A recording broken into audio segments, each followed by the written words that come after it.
ngo muri Afrika baradandaza. Murabona hano hantu batadandaza koko nabo.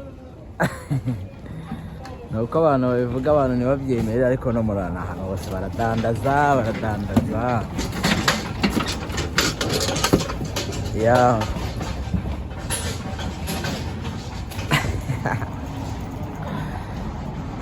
gusa bo ntabwo babikora mu buryo wakita nk'akavuyo, urakumva. Ariko se ibi wabyita iki? Ese si ukudandaza tutabeshyanye? Reba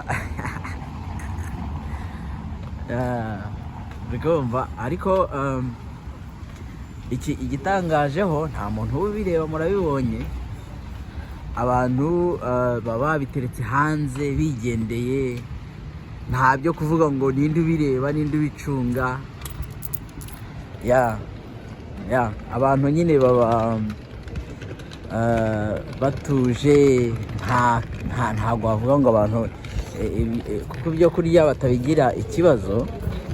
Ntabwo wavuga ko abantu baba bafite ikibazo cyo kubyiba, ariko mu busanzwe urabona nabo baradandaza. Ariko ikintu gikomeye kiba kirimo ni abantu bakoresha ibiyobyabwenge, baba bari benshi cyane. Abantu bakoresha ibiyobyabwenge baba bicuruza, nuko nashaka kubagarukaho neza. Ariko barabinywa cyane, bakabikoresha cyane, ariko arumva ntabwo wavuga ko amategeko ari strict cyane, too much, nk'uko wasanga bimeze mu bindi bihugu byo muri Afrika cyangwa ahandi hantu, kuko amategeko ari restricted, sibyo? Okay, hari naho za leta zibafasha kubibona, kubinywa no zibafasha. Urumva hari ababa addicted too much, hanyuma leta zo zikabafasha kugira gute kuba babigura, babibona. Hari n'ababarembye bakabatera n'inshinge. Sinzi niba nazuminga gatoya mukareba, ariko niba mureba bari abantu bari hariya bose urabona ko ari abantu baba barashize, uri kubyumva. Mu gihe hari ahantu ni ibintu bitangaje cyane, urumva.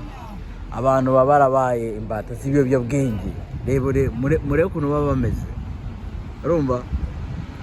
Ntabwo ari ukuvuga ngo urumva iyo ukora ikintu ubanza ukareba neza, ariko icyo ntekereza bo baba barabaye imbata ku buryo ikintu cyose bakora, bakonsoma, bafata, urumva. Iyo bimaze kubarenga byarabaye byinshi, leta ibishyiramo amafaranga. Niba hari umwirabura ndeba azi ibyo ndi gukora, we arabizi yuko nshobora kuba ndi kubafata amashusho, urumva.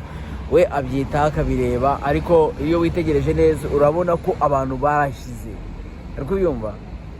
Ikintu cyitwa ibiyobyabwenge ni za kokayine, ni za heroine, urumva. Itabi ryo si ikibazo, abantu benshi bararikoresha cyane. Nta nubwo abantu bavuga ngo mu kabari cyangwa se ahandi hantu bararimita, baranywa.